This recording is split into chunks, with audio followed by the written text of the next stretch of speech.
sacrifice, learning, and most of all, love for what you're doing. Good afternoon, parents, teachers, and our fellow students. Welcome to this year's academic research presentation.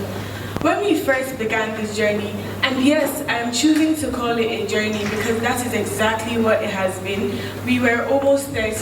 Fast forward several months, countless deadlines, and more than a few dropouts, we are the final 9 standing before you. Each of us presenting today has poured hours into this moment, months of research, endless drafts, presentations, feedback, and growth. This process has been anything but easy. It has been tiring, exhausting, stressful, and yet incredibly rewarding. Behind the scenes, an incredible amount of time, energy, dedication has gone into making this moment possible, and we did not walk this path alone. To our teachers, Dr. Ogoko, Mr. Chifanaya, Mr. Age, and most especially Mr. Ian, thank you. You have guided us with patience, challenged us to think deeper, and never let us settle for anything less than our absolute best. Please let's give them a well-deserved round of applause.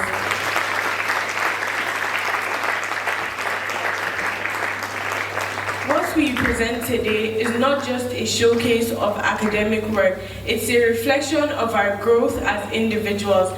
These projects represent our curiosity, our critical thinking, and our courage to ask difficult questions and seek real answers. So thank you once again for being here, for supporting us, and for celebrating the process as much as the final product. Let today be a reminder that success isn't about being the last man standing. It's about standing tall in what you've created, no matter how hard the climb was. Thank you.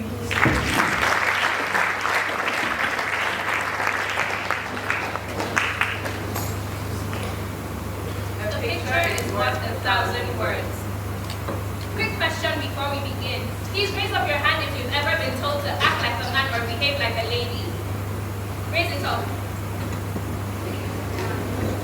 Thank you. Now, raise up your hand if you've ever been told, men don't cry, or you need to learn how to cook and clean for your future husband.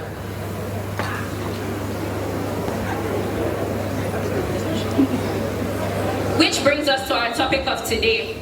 A generational conflict, the changing perceptions of masculinity and femininity in African households by Naima Sani Omoluri And Duado Mirabel Kingi. For ages, African households operated like a reality show where the script dictated that women were chefs and caregivers, while men were mighty breadwinners. Think of it as a culinary competition where the prize was merely survival. But guess what? The plot is thickening. Daughters are finally earning degrees and sons are finally embracing their feelings with ease. Get ready for an eye-opening exploration on masculinity, femininity, and the battle between the past and the present in African households.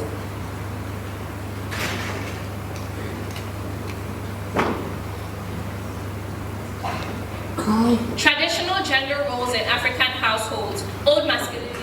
Men are seen as the breadwinners and authority figures, often juggling the pressures of providing and protecting for their family, whilst women are the caregivers and homemakers, expertly balancing cooking, cleaning, and caring for their children. Now, men embrace emotional openness and shared household responsibilities.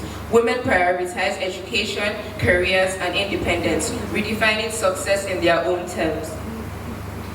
Key areas of conflict between generations, household responsibilities. Older generations often see work as a domestic role for women, while younger couples are flipping the script, embracing teamwork and shared chores. Emotional expression. Men are now encouraged to express vulnerability, breaking the tough guy act. However, many old generations still see this as a weakness. The role of religion and culture. Many religious teachings emphasize on male leadership and female submission. However, now some churches and masjids are adapting to the present gender equality rules. And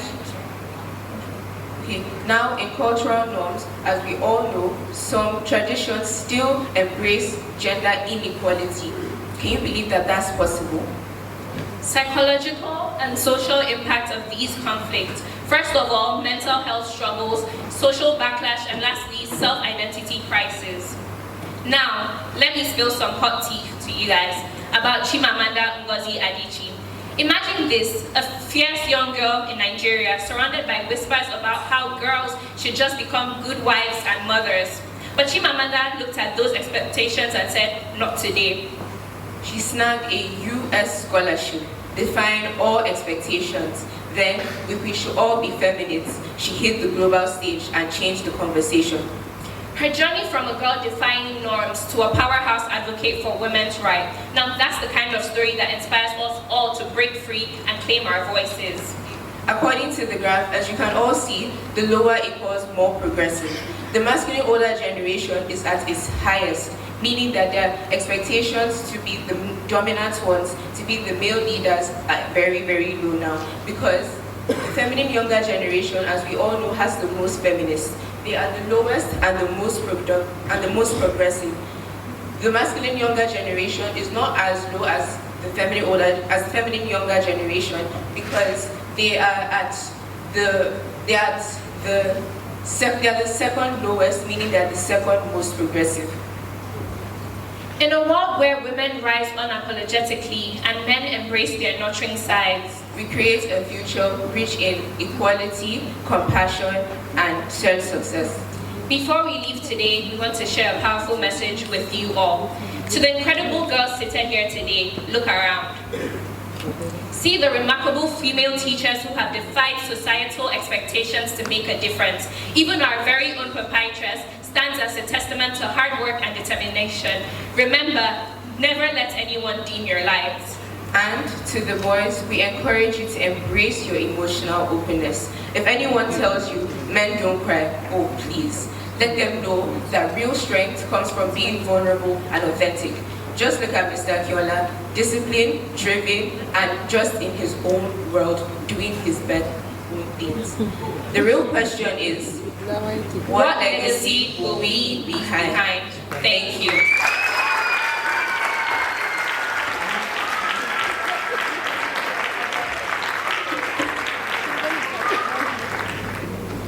Good afternoon, everyone. My name is Nanshi, and I'm going to be talking to you about eating disorders in teenagers.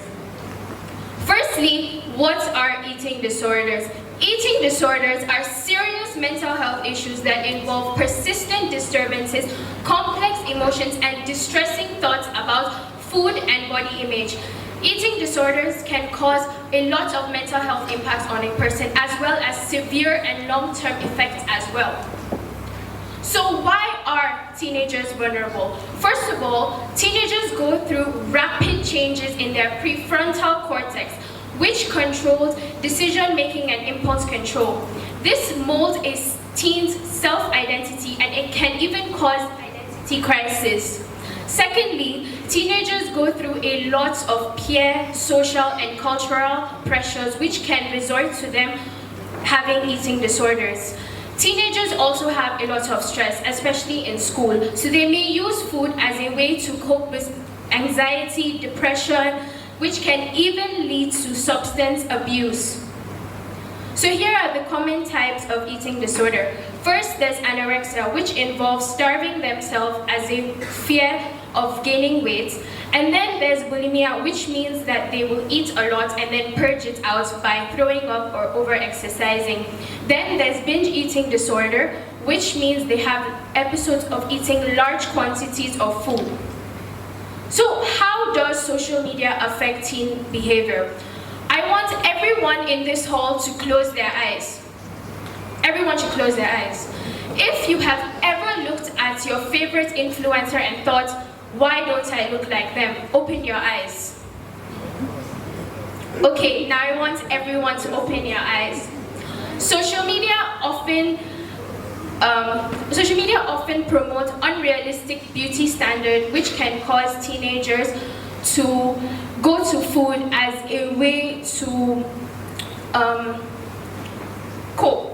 So 52% of teenage girls and 45% of teenage boys have said they skip meals after seeing their favorite influencer online. So there are many ways social media can affect teens. Firstly, it can cause heart issues, weak bones, women can lose their menstrual cycle, and they can even lose focus in school. It also causes anxiety, depression, and can even lead to substance abuse. So the prevalence of eating disorders is that every year, 10,200 people die due to an eating disorder. That's one person every 52 minutes. Teenage girls have more with 3.8% prevalence, while teenage boys are 1.5%. A survey conducted amongst Nigerian female teens showed that 14.1% of them shows disordered eating to those students in university, college, high school. So here is the percentage of people worldwide who have had eating disorders. In 2018, it was 0.18%. That's roughly 14.7 million people. In England, cases of anorexia, which is when they starve themselves, in 2020-2021, there were 1,500 cases for teens aged 15 to 19. So you can see how serious this can actually be. So there are many ways to treat eating disorders. Firstly, there's therapy, which involves changing thoughts relating to food and body image. Then there's nutritional education, which is working with a dietitian to change your ways of thinking and also knowing what's right for your body. And then there's medical monitoring, which is regular assessment of people who are most likely to show eating disorders symptoms. So here's the global virtual eating disorder treatment market. This is the amount of money that has been spent on treating eating disorders. In 2023, it was $800 million. Right now, in 2025, it's $1 billion, and it is estimated to be $2 billion in 2033. Here are my resources. Thank you.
is the Death Star. That was the iconic line mentioned by Han Solo in The Empire Strikes Back, the famous Star Wars movie. This monstrosity of machine, the Death Star, was made to suck up stars and use it for energy to destroy planets. Now what does this have to do with today? Well, I'd like to introduce to you the concept of space-based solar power. Now let's start off with the boring yet efficient ground stations we have today. I'm sure most of us are already up to date with solar power. We have it on our roofs, we have it on the ground, we have it anywhere. But the thing is, it's not very efficient. The sun produces well over 174 petawatts of energy, which is around 424.25 billion Mercedes-AMG cars. And we only use 1.6 terawatts here on Earth, which is around 15.5 jumbo jets. Now, what is the solution for this? These graphs show the amount of power we produce on a monthly and seasonal basis, with peaks around 35 megawatt hours in the months of March and April. Now, what is space-based solar power?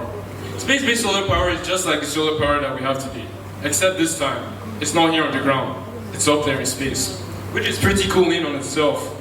And let's go into how it works. We have giant satellite arrays zooming above your head at over Mach 4 speeds that are able to capture sunlight directly from the sun without any filtering from the atmosphere and beam it to us through microwaves that are then received by recteners that we have down here on Earth that can convert the cool microwaves that have minimal energy losses into usable power that we can use here on Earth. This power is then put on the grid where we can use it for our daily purposes. Now, why space-based solar power for Africa? Why space-based solar power? Space-based solar power is reliable and consistent. Now, unlike most energy sources we have today, space-based solar power works 24/7, any time of day, uninterrupted by the sun, the weather, or the time of day. Next, the wide-scale distribution. Now, it doesn't matter where you live. With space-based solar power, it works from pretty much everywhere. You could be living on the middle of a desert island or in the middle of a bustling city. Now let's talk about the challenges. The launch costs. Launching rockets is not very cheap, ranging from around $10 to over $400 million. Now who's going to pay for that? But with companies like SpaceX and Blue Origin trying to drive down the cost to around $2 to $3 million. But for now, we still have to break open our piggy banks just to afford this kind of gizmos. Next are the minor environmental concerns. Rocketing isn't very safe because it produces a lot of greenhouse gases that are actually dangerous for our environment. And when you look at it too, microwaves, transmitting through microwaves and lasers is also very dangerous. As shown in this image here, this is just small amounts of energy enough to burn a person or even vaporize the skin off your body. Now, some experiments carried out by some students at Caltech shows they were able to launch their own satellites and transmit power down here to Earth. As shown in this beautiful graph right here. In a dry atmosphere where they're able to transmit power at certain frequencies and get certain transmission efficiencies. And here showing power transmitted through a wetter atmosphere, mostly around Asia and Europe. Now, what is the future of space-based solar power? Imagine a car that doesn't need to stop to refuel or stop to recharge. We could just drive pretty much forever. Or imagine going to space without needing to generate huge generators on your rocket that could even increase the rocket launch costs. This is all possible in the world of space-based solar power. Thank you for your time. Have a good day.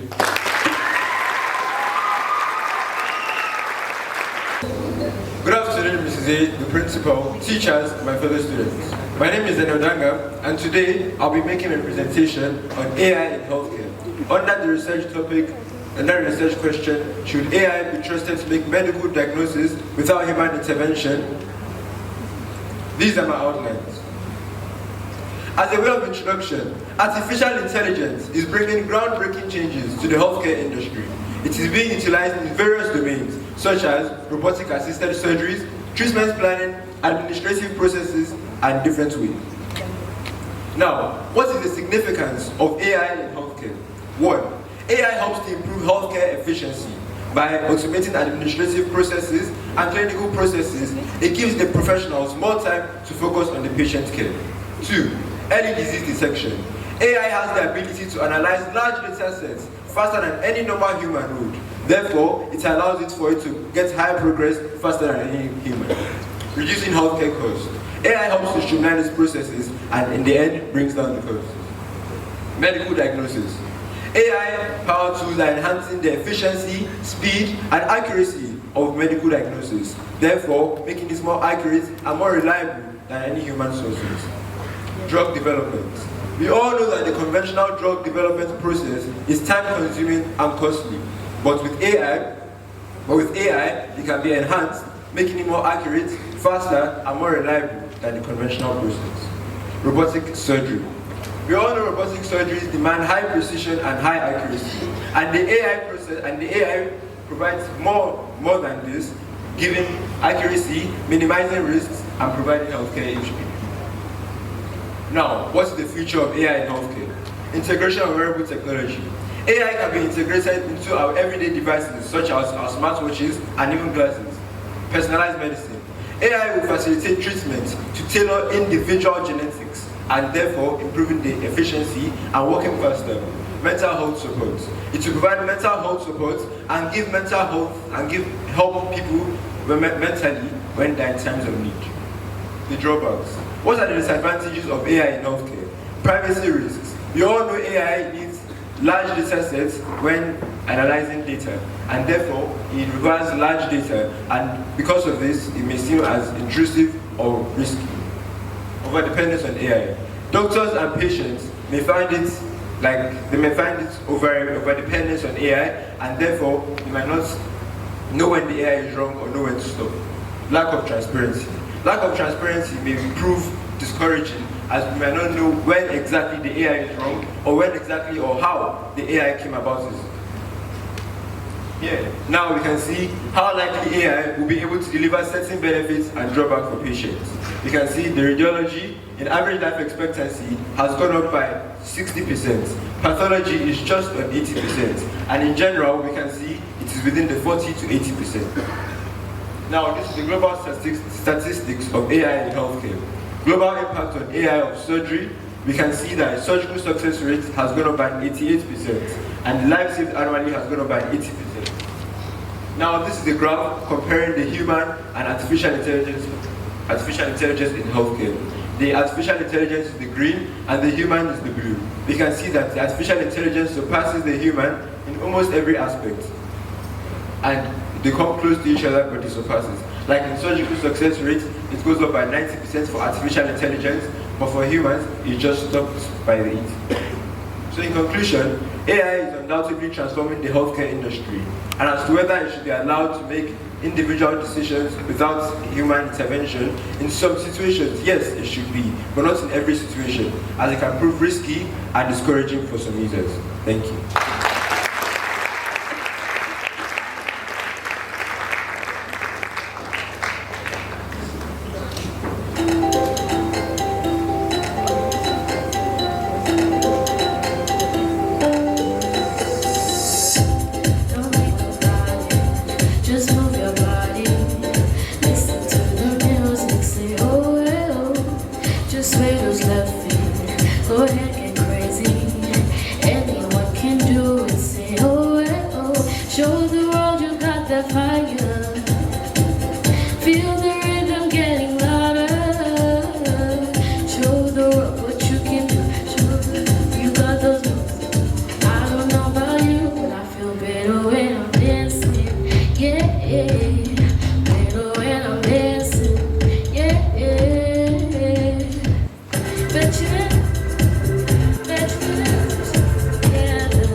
Sway.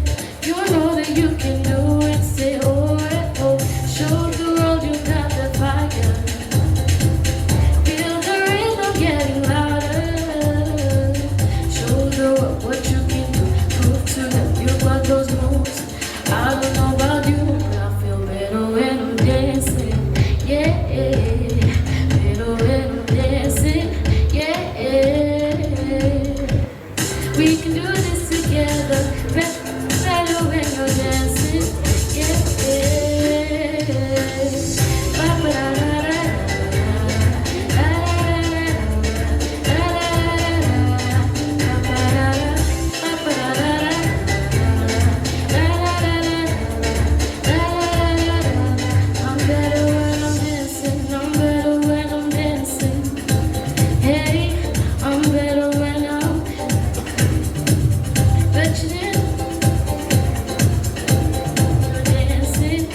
Good afternoon, parents, teachers, and students.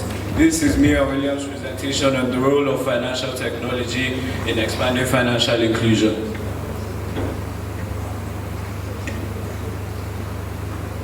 So what is financial technology?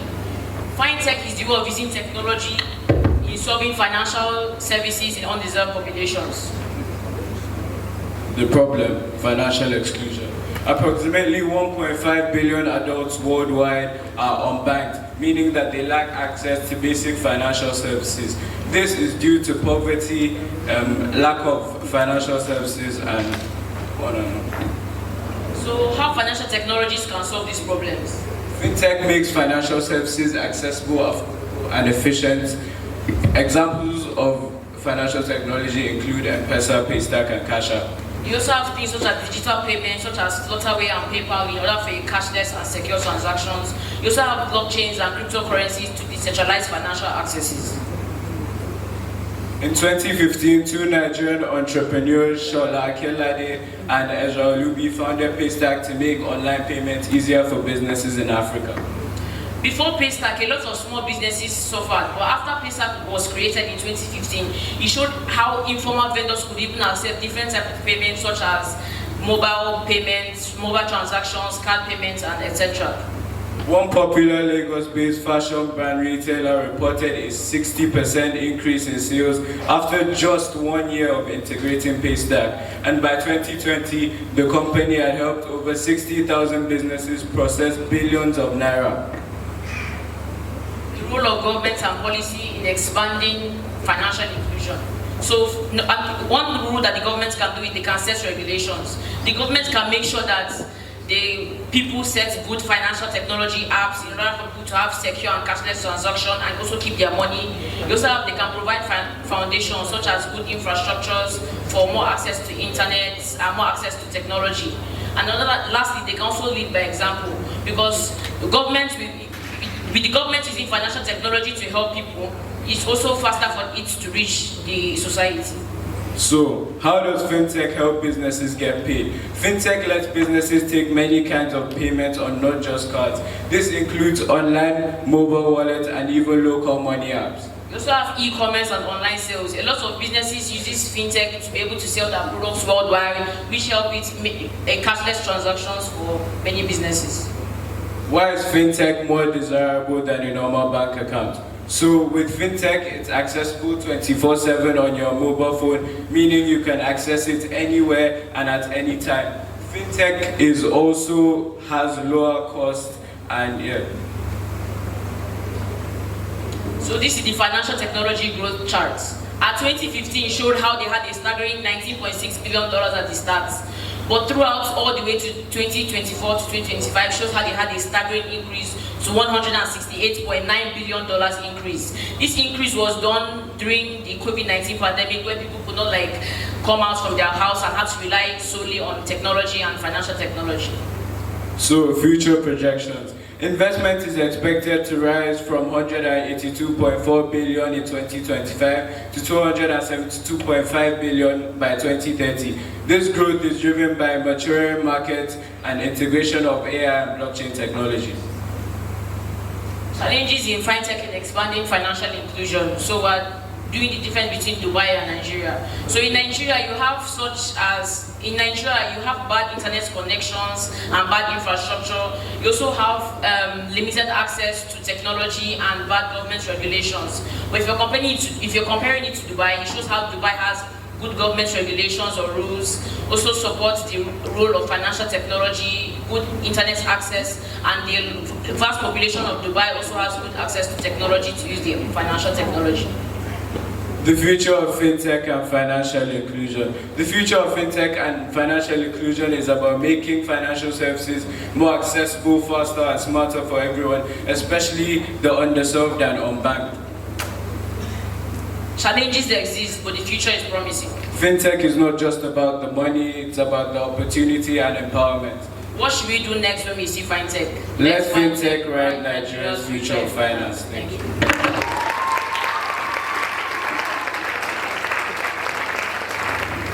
Good afternoon, ladies and gentlemen. And today, I'll be sharing something with you that might just be able to change the rest of your life. Small steps, how they shape long-term success. So, to begin, what is a habit? A habit is an automatic response to a specific situation or a practice or routine that is regularly performed.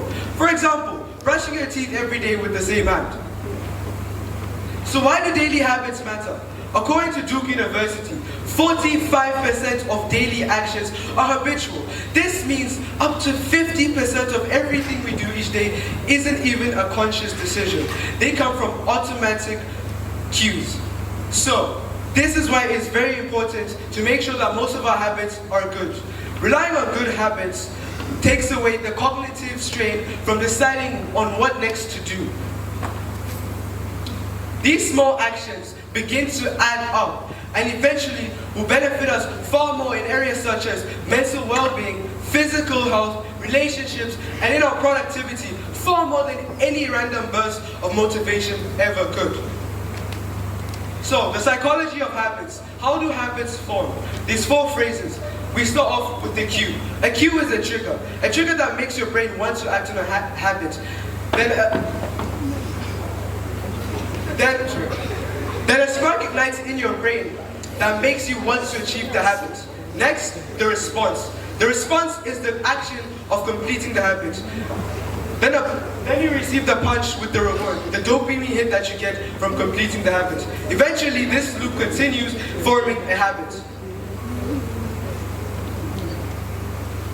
4 steps to building good habits. If you want to build a good habit, we first of all have to start by keeping it simple. Start with an achievable goal. For instance, if you want to exercise more, say, I'm going to walk 5 minutes today, and once you get used to that, eventually progress from there. Then, be specific. Don't just want to exercise. Have a concrete goal to aim for. For example, running for 10 kilometers. And be consistent. Habits work by constant repetition. The more you do the habit, the more likely it is to form. And lastly, track your progress. You can do this by having a habit tracker or a journal. This will help you stay accountable and celebrate small victories along the way. 4 steps to breaking bad habits. Identify cues. Identifying cues will help you understand what keeps this bad habit in motion. Then distract. For example, if you know that having your phone right next to you causes you to press snooze, do yourself a favor and put that phone across the room. That way you'd have to wake up first, get up, and then switch off the snooze button, allowing you to get up on with your day. And lastly, persist. A strong indicator of what you're going to do next is what you've already done. So it will be difficult in the beginning, but eventually it will become second nature. Statistics. People who track habits are 2 to 3 more times likely to stick with them, says James Clear, the author of Atomic Habits. The compounding effects of habits. Improving by just 1% may seem insignificant right now, but if you do that across a span of an entire year, you improve by 37 times. Thank you, and remember, you do not rise to the level of your goals, you fall to the level of your systems. And before you clap, do yourself a favor and read Atomic Habits by James Clear. Thank you.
So you can get the point.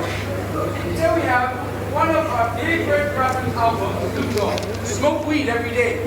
Here we have one of the highest rated shows in the US, Breaking Bad. And here we have some pictures of crackheads, pain medications, and everything else in between.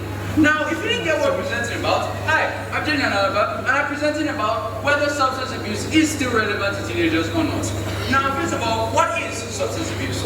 Substance abuse is the excessive use of psychoactive drugs. Now, psychoactive drugs are substances that change our mood, perception, behavior, and others. Now, what causes substance abuse? One of the major causes of substance abuse in most recent years has been family. Now, specifically, families who have had history with some form of substance abuse. Now, some other causes, however, can be things like psychoactive problems, physical abuse, or even social pressure. Now, who are the people who are affected by substance abuse? Teenagers and young adults tend to be most affected by substance abuse. Now, that happens to be because teenagers during adolescence experience development of the prefrontal cortex of the brain, the part of the brain responsible for impulse control and behaviors. So, age groups in specific that are affected by substance abuse include people from 15 to 19, which in the US, people during that age, about 1% of them had issues with substance abuse. Now between 20 to 24, people had issues, 1.9% of them had issues with substance abuse. Now with some other graphs, meaning that most of the substance abuse include things like nicotine and also tobacco. Now, alcohol, however, makes up a large percentage of that, making about 134.7 million of substance abuse cases every year. Now, these previous graphs help to highlight the point that people who experience substance abuse are usually between the ages of 15 and 30. Now, although it makes up about 5% of the population that was studied, being about 100,000 people in the US. However, the major substances abuse were alcohol and tobacco, as expected. So, what does substance abuse cause in countries? Substance abuse tends to lead to things like higher death rates due to overdose, higher rates of crime, corruption and instability, and even loss of productivity. I mean, how can you work when your head's on, I'm on that good cushion alcohol? Now, alcohol consumption, according to the WHO in 2023, accounted for about 2.6 million deaths globally and 600,000 deaths specifically in the US. However, the number of deaths per standard population also increased from about 30 to 45 deaths per 100,000 people. That number may sound small, but imagine one of your bros coming in from the crack house and suddenly dropping dead on the floor the next day. So, according to the Trust for America's Health, though, the rates of suicide, alcohol-induced deaths, and drug overdose deaths had increased from previous years. So, what are the effects of the solutions taken to address substance abuse? So now, some of the solutions have been including setting up global prevention programs by the UN, has been setting up grants by Substance Abuse Prevention and Treatment Bloc. So, and things like in the US, where they experienced a 24% decline in drug and overdose deaths, going from about 107,000 to 80,000. So, what is my conclusion about whether substance abuse is relevant or not?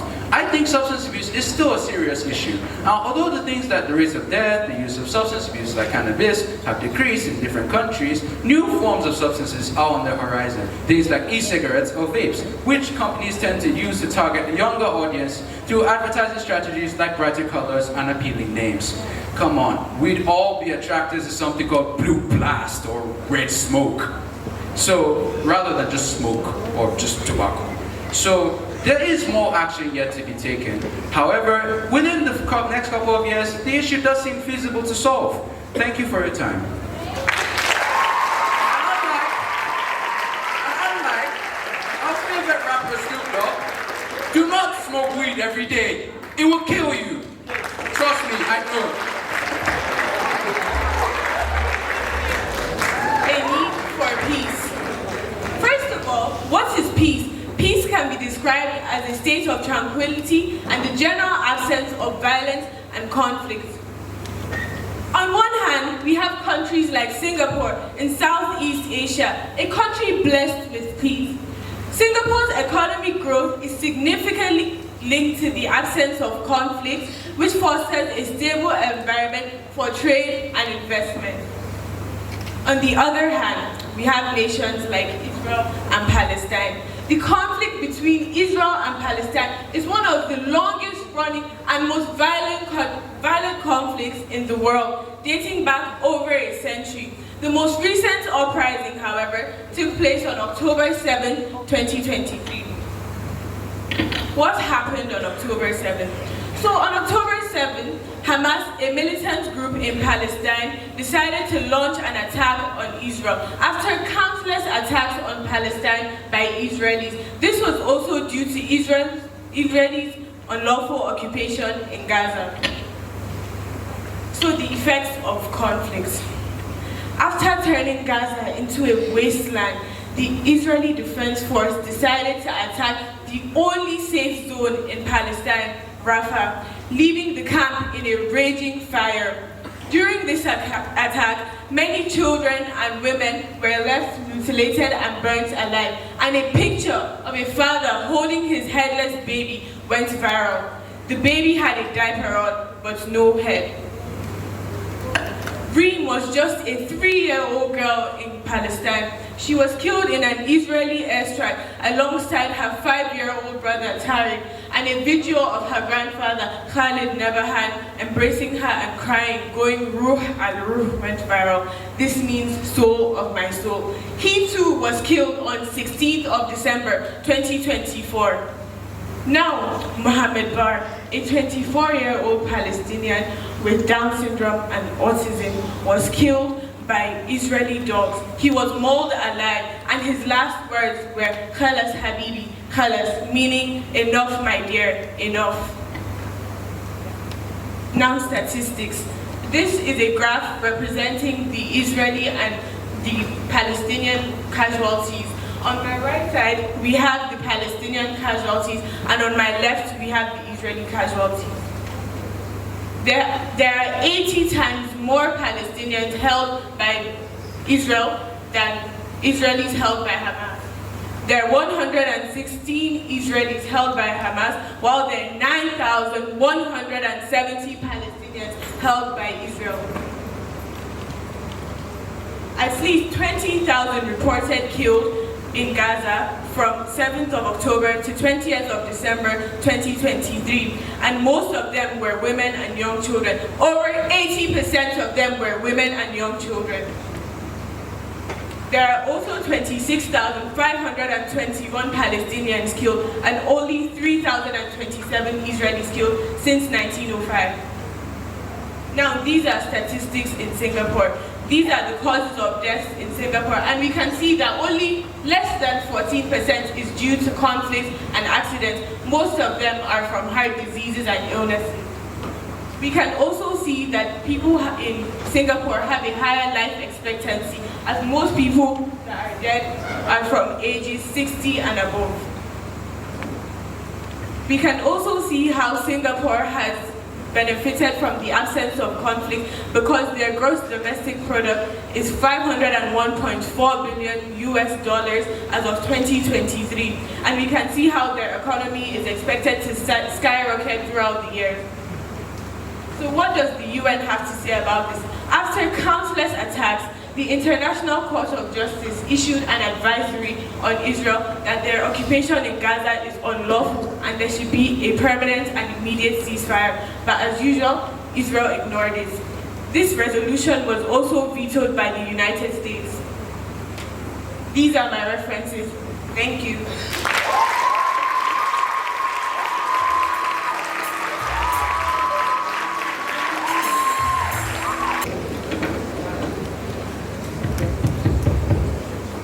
Last presentation. Okay, good afternoon everybody and welcome to my presentation on the psychology of serial killers. This is what we'll be going into today.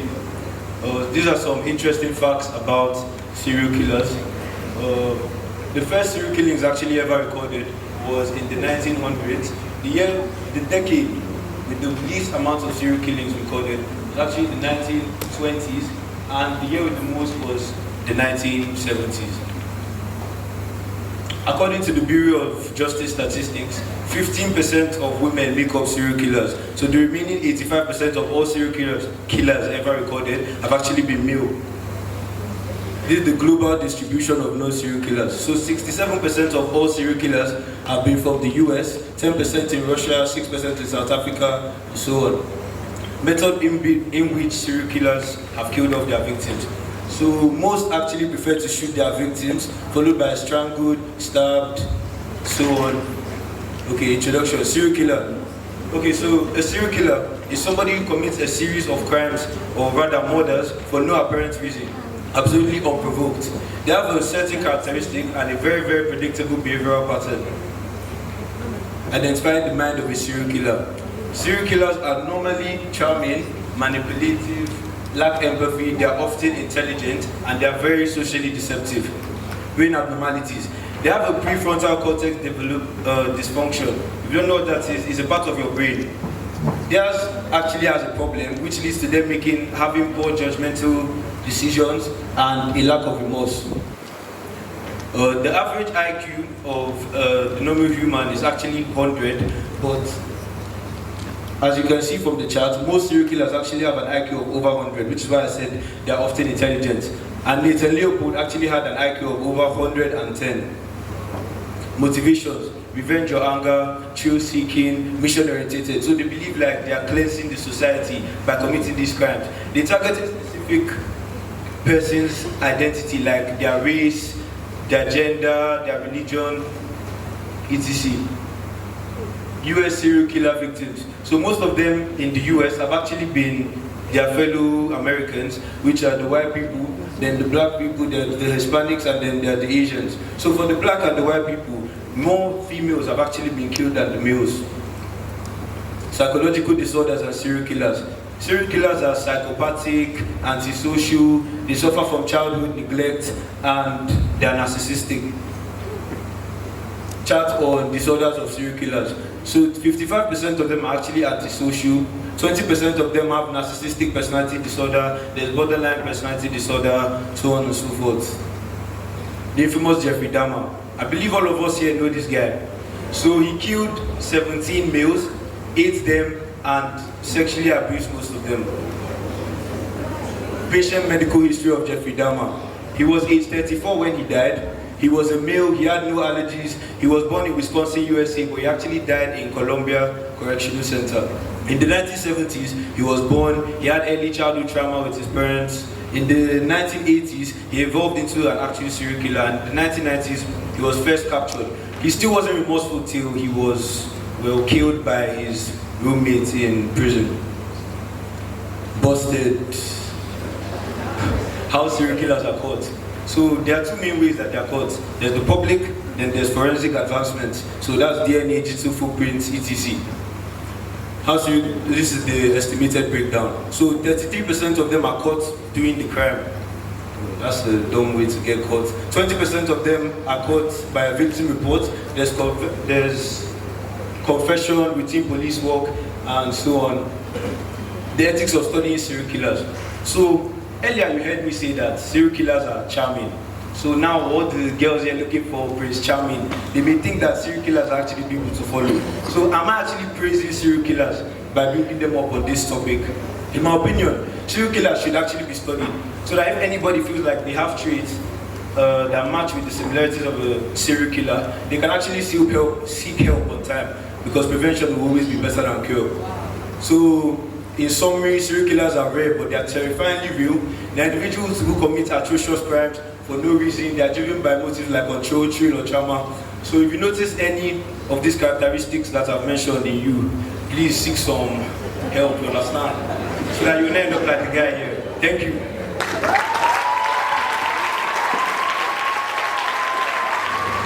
Good afternoon, Mrs. A, teachers, students.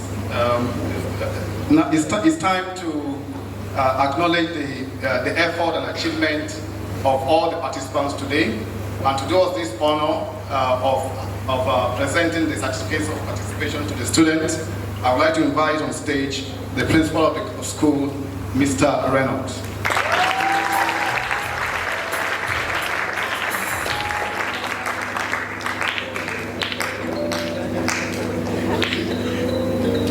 So first on our list here we have Inyesha Advan.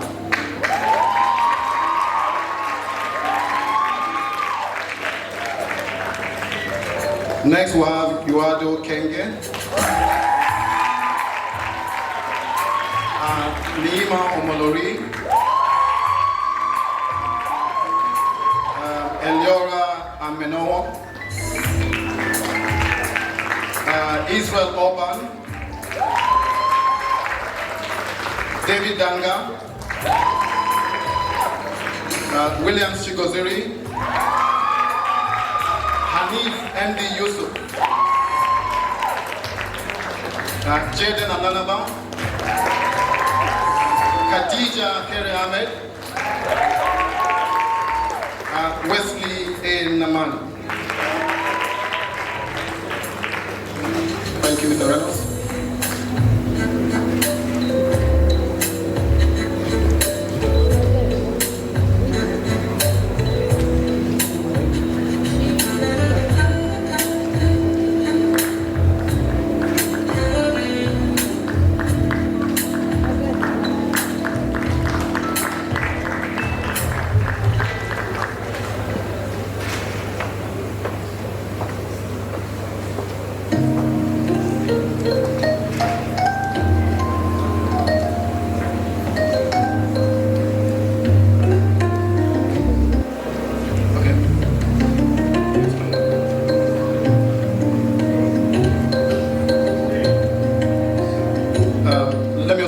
Moteban Makele.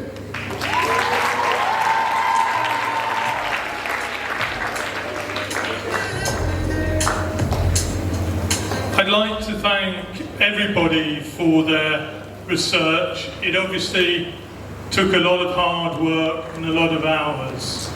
I was asked to watch it and give some observations on what could be done in the future. And I want everyone, because you did a good job, all 9 of you, and it's not easy to do research, to take what I'm going to say and have a think about it. And anybody else who does it in the future, to take what I say as well and have a think about it. When you are doing any kind of academic research and you are offering an opinion, at the end of it, beginning or throughout it, you need to say where your opinion is coming from, what it is based on, what studies you're using, where your figures are coming from. Some people did that, some people didn't. If you offer a very strong opinion and it's something you feel very, very strongly about, it becomes even more important that you offer the figures to support what you are saying. Okay? Because otherwise it can be what's called an opinion piece. An opinion piece means that an opinion is being offered and it's not clear where the information is coming from. So that is very, very important. If you are giving graphs and data, it is important to say how many people were involved in that study. Because a lot of the things you find, even in adult academic research, is that only a few people were asked the questions. And it doesn't mean very much, because if I ask 10 people in Nigeria the same question as I asked 10 people in Turkey, 10 people in India, 10 people in the UK, their bias from where they are will affect the result that you get. Does that make sense? And finally, I only saw 2 sets of references at the end. And that's very, very important as well. And they shouldn't just flash up and flash back down. You should give people the opportunity to read the references, see where they came from, see where you got your information from. That's the hard work you did at the beginning of researching anything, is the reading you did. So there's some basic things which, when you guys do it next time, and it was very good, that's not to take anything away from what you did, it was excellent, okay? And some of it was very, very entertaining and very, very well presented. I did laugh particularly at the falling over, and it was clever. I wondered what was going on to start with, and then I realised, forgive me, I'm old, I get a bit slow sometimes. It's very funny. But make sure that these things are done in the future, okay? All right, fantastic. And I'd like to thank all the teachers who were involved in that as well and supported them all, because that's also not easy, supporting people on their first set of research. Well done, everyone. Thank you. Good afternoon, everyone. We've been here approximately an hour, and to me it's flown by quickly. As I say, time flies when you're having fun. But for me, it wasn't just about fun. Such events are multifaceted in what they can bring to us. For the audience especially. For the speakers, it's about the experience of going through this process, which is a life skill. Most of you will be involved in things that seem daunting to you the first time you do them, and that may be as late as university, the first time you'd have an opportunity to go through this. They've done it now. Can we give them a huge round of applause?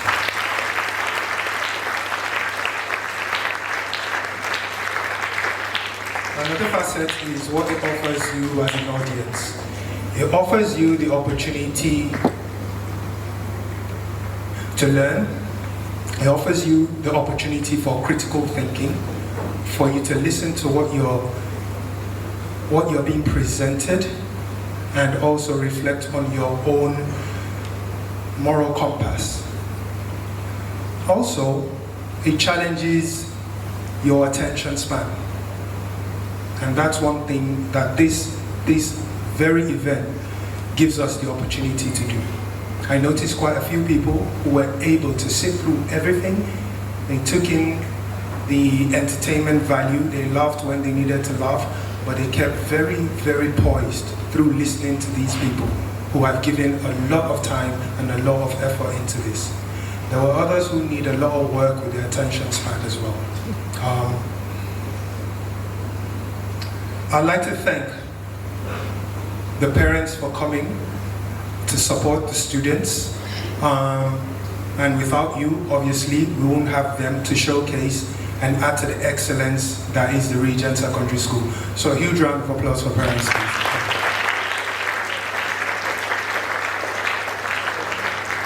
I'd like to thank a lot of teachers who've given up time, even if it's just today, giving up time from lessons to ensure that a lot of people who entertained us today were able to come over.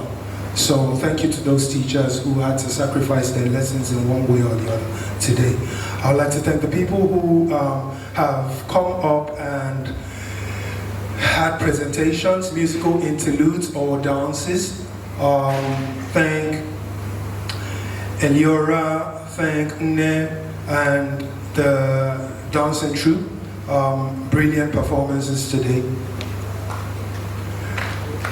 Yes, you can do that.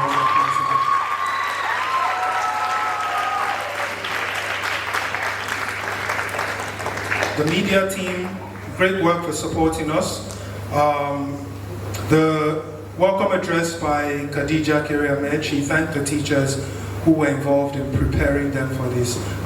It's up to mention their names again. The Dr. Ogoko and Mr. Ebie. Well done, I see you sitting here. Well done for giving this your time. And also organizing this event. This has been years he's been doing this now, taking it on board and ensuring that it's delivered to the exceptional standard it is. Deliver that. Let's give a huge round of applause to Mr. Ian.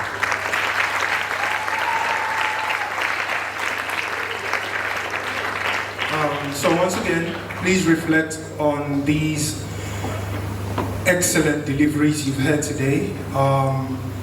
They were from humorous to gritty to even uncomfortable at times.